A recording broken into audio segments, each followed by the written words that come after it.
yakin kau nyata di sini, kemenangan terjadi di sini. Ku yakin kau hadir di sini, ku rasakan kuasa yang tak terbatas.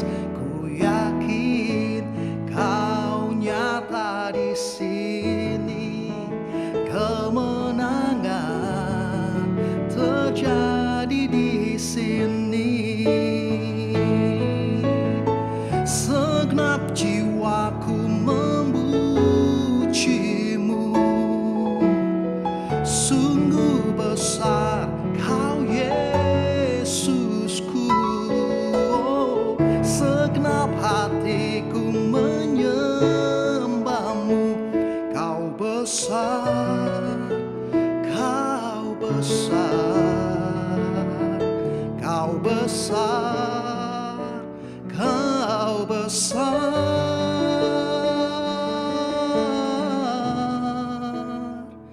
Ku yakin kau hadir di sini, ku rasakan kuasa yang tak terbatas. Ku yakin kau nyata di sini, kemenangan terjadi di sini.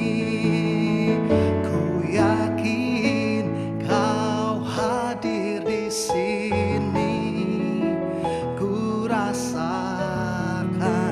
kuasa yang tak terbatas. Ku yakin kau nyata di sini, kemenangan terjadi di sini. Kelepasan terjadi di sini, kesembuhan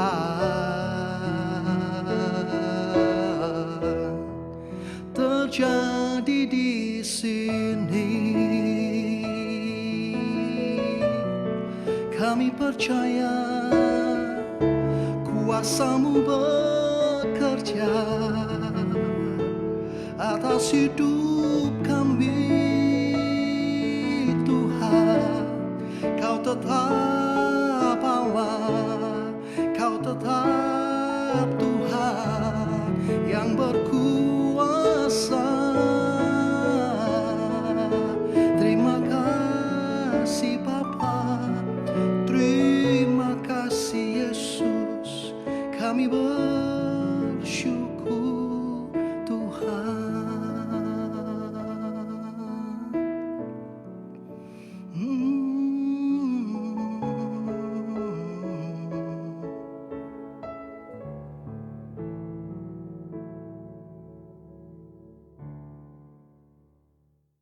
Shalom jemaat yang kasih oleh Tuhan, berjumpa kembali di dalam acara Ibadah Tengah Minggu Betani Batam. Dan sebelum kita akan belajar kebenaran firman Tuhan, saya ajak Bapak Ibu di rumah untuk kita sama-sama berdoa. Mari kita berdoa. Bapa di surga, terima kasih buat anugerah-Mu. Hari ini kami akan belajar merenungkan firman-Mu. Kiranya Engkau mengurapi setiap hati kami, biarlah firman-Mu mendapat tempat yang terbaik dalam hati kami masing-masing. Urapi hamba-Mu, di dalam nama Tuhan Yesus Kristus kami berdoa. Amin. Jemaat yang kasih oleh Tuhan, hari ini kita akan belajar dari kitab Matius 11 ayat 1 sampai ayat yang ke-6. Saya akan bacakan dengan secara cepat. Kita akan buka di dalam Matius 11 ayat 1 sampai ayat yang ke-6. Bapak Ibu boleh menyimak. Setelah Yesus selesai berpesan kepada ke-12 muridnya, pergilah ia dari sana untuk mengajar dan memberitakan Injil di dalam kota-kota mereka. Di dalam penjara, Yohanes mendengar tentang pekerjaan Kristus, lalu menyuruh murid-muridnya bertanya kepadanya, "Engkaukah yang akan datang itu, atau haruskah kami menantikan orang lain?" Yesus menjawab mereka, "Pergilah dan katakanlah kepada Yohanes apa yang kamu dengar dan kamu lihat. Orang buta melihat, orang lumpuh berjalan, orang kusta menjadi tahir, orang tuli mendengar, orang mati dibangkitkan, dan kepada orang miskin diberitakan kabar baik. Dan berbahagialah orang yang tidak menjadi kecewa dan menolak aku." Bapak Ibu yang kasih oleh Tuhan, seringkali Tuhan menyediakan yang baik dan sempurna. Tetapi oleh karena pikiran dan hati kita ini sering galau, suka negatif, yang ada malah justru ketakutan, kekhawatiran. Sampai kita tidak bisa melihat kebaikan Tuhan.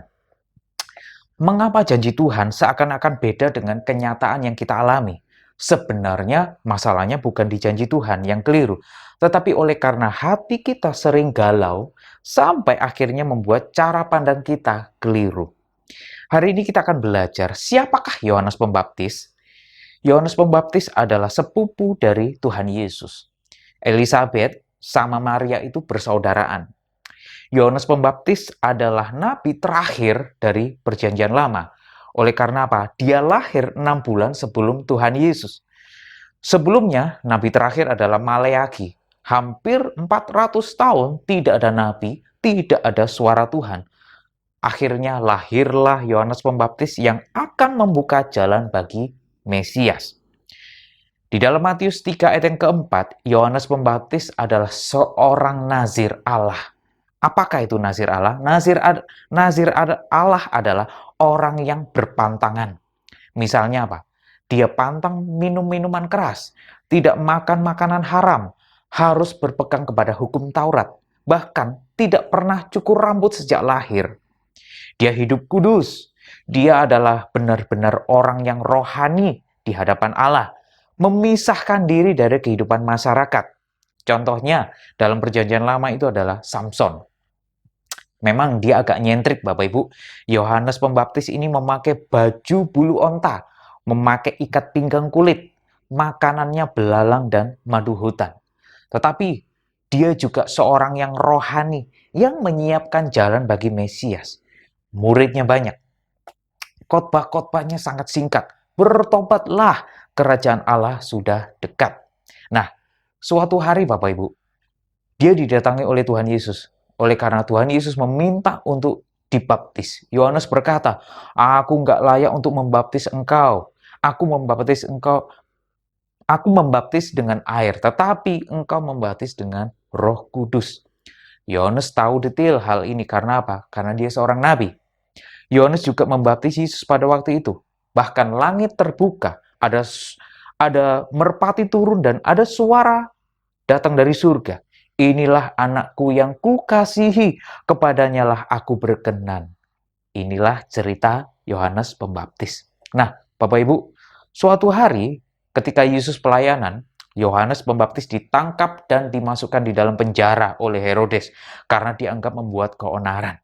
Waktu di penjara, Yohanes begitu mendengar tentang Kristus. Karena itu di dalam Matius 11 ayat yang kedua, di dalam penjara Yohanes mendengar tentang pekerjaan Kristus. Lalu ayat yang ketiga, lalu menyuruh murid-muridnya bertanya kepadanya, engkaukah yang akan datang itu atau haruskah kami menantikan orang lain?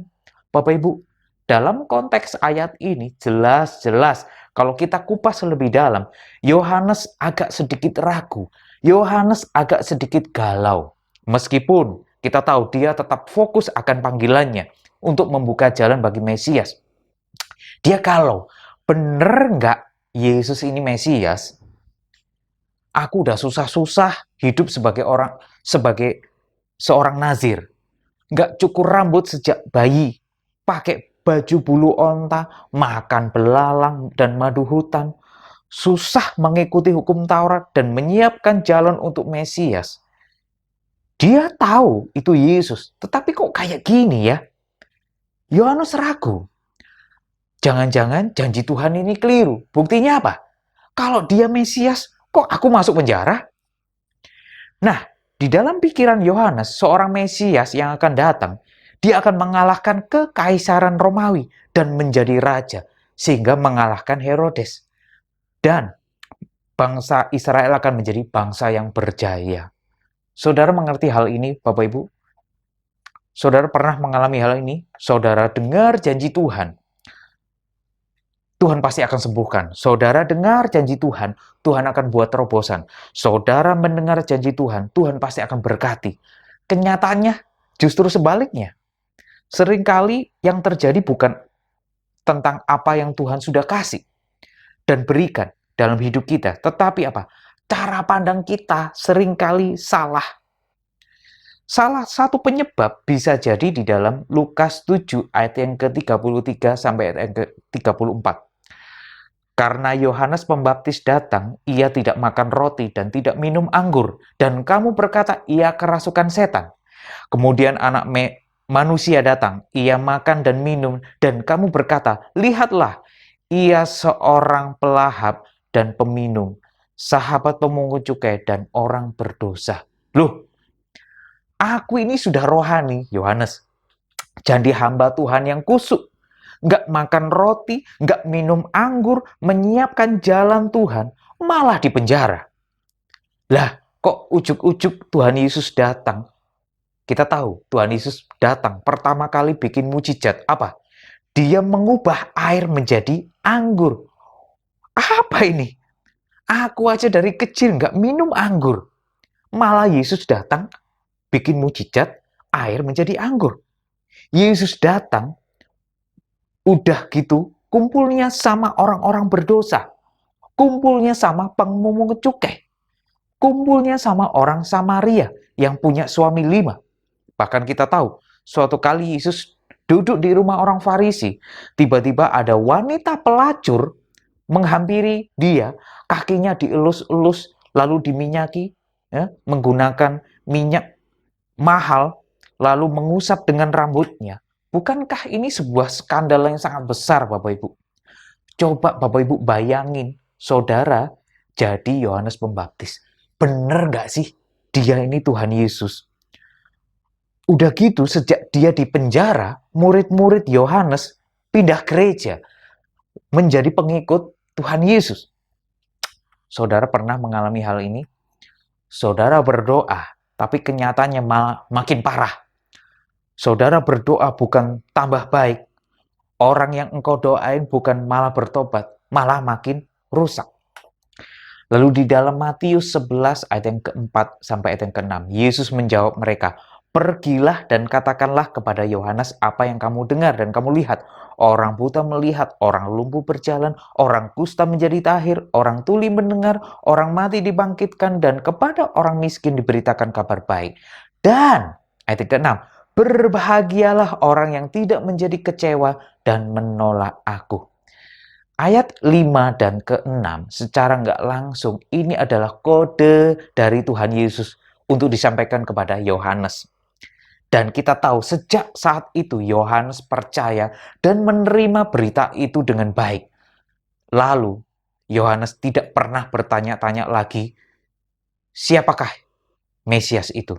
Dan kita tahu tidak lama dari kejadian itu Yohanes mati dipenggal. Yohanes tetap fokus akan panggilannya. Dia tidak galau untuk tugasnya. Tugasnya sudah selesai untuk membuka jalan bagi Yesus. Tetapi firman Tuhan tidak berhenti di sini Bapak Ibu. Tetapi ada kabar baik. Kita konsen di Matius 11 ayat yang ke-11. Saya akan bacakan. Aku berkata kepadamu sesungguhnya di antara mereka yang dilahirkan oleh perempuan. Loh, di sini saya katakan lagi, dilahirkan oleh perempuan. Ya, berarti apa? Semua perempuan di seluruh dunia tidak pernah lahir oleh perempuan, tidak pernah tampil seorang yang lebih besar daripada Yohanes Pembaptis. Namun, yang terkecil dalam kerajaan surga lebih besar daripadanya. Loh Pak, kok bisa? Padahal di antara para nabi-nabi di dalam perjanjian lama, Yohanes Pembaptis ini termasuk orang yang biasa Bapak Ibu. Coba kita bandingkan di dalam perjanjian lama.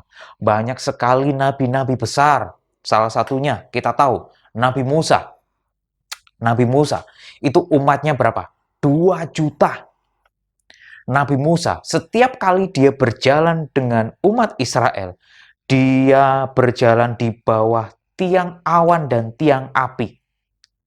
Nabi Musa pernah membelah laut. Nabi Musa, dia adalah orang yang dihormati oleh agama-agama lain. Dia pernah tongkatnya dicelup ke Sungai Nil, air Sungai Nil menjadi darah. Nabi Musa dapat hukum Taurat secara langsung. Dia ketemu Tuhan Yesus. Lalu yang kedua, nabi yang besar selain Musa, siapa? Nabi Elia. Bapak Ibu, dia pernah berdoa tidak ada hujan, benar-benar tidak ada hujan selama 3,5 tahun. Lalu dia berdoa minta hujan, Tuhan kasih loh. Saya rasa semua pendoa syafaat di seluruh dunia pengen berdoa seperti Nabi Elia. Bahkan dia pernah orang mati dibangkitkan. Hebat Bapak Ibu. Dia berdoa orang kusta supaya sembuh, disembuhkan. Dia pernah adu ilmu dengan 450 pendeta Baal. Api turun dari langit, benar-benar turun Bapak Ibu. Tetapi dari semuanya itu Bapak Ibu, Yesus pernah berkata, tidak pernah tampil seorang yang lebih besar daripada Yohanes Pembaptis. Di sini saya tulis sebuah kutipan. Semua nabi sebelum Yohanes hanya bernubuat bahwa Kristus akan datang. Tetapi Yohanes bersaksi bahwa Kristus sudah datang. Yohanes secara langsung dia melihat Kristus. Dia berjumpa dengan Kristus. Semua nabi-nabi hanya mengharapkan Kristus. Tetapi kita melihat, Yohanes melihat dan ketemu dengan Kristus. Di dalam Matius 11 ayat yang ke-11, yang B. Aku berkata kepadamu sesungguhnya di antara mereka yang dilahirkan oleh perempuan tidak pernah tampil seorang yang lebih besar daripada Yohanes Pembaptis. Namun yang terkecil dalam kerajaan surga lebih besar daripadanya. Nyanya ini siapa Bapak Ibu? Yaitu Yohanes Pembaptis. Pertanyaannya, siapakah yang terkecil? Tidak ada lain Bapak Ibu. Saudara dan saya. Bapak Ibu di rumah dengan saya. Semua nabi-nabi dalam perjanjian lama kalah sama Yohanes. Tetapi yang terkecil, yaitu Bapak Ibu dan saya, lebih besar dari semuanya. Lebih besar dari para nabi. Lebih besar dari Yohanes Pembaptis. Bapak Ibu, jangan sampai Bapak Ibu dan saya berkata, saya ini lemah Pak Ayub. Saya ini manusia yang berdosa. Saya ini jatuh bangun. Berdoa saja sering kali bolong-bolong. Ke gereja saja masih malas-malas. Bapak Ibu, semua nabi di dalam perjanjian lama, bahkan Yohanes Pembaptis, pingin jadi seperti Bapak Ibu dan saya. Pingin menikmati hidup seperti Bapak Ibu dan saya. Kenapa? Ya, karena berbeda. Kristus sudah tinggal di dalam hati saudara dan saya. Hidupmu bukan kamu lagi, tetapi Kristus yang ada di hidupmu.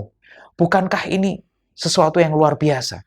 Boleh saya katakan, nabi-nabi di dalam perjanjian lama seakan-akan iri Bapak Ibu.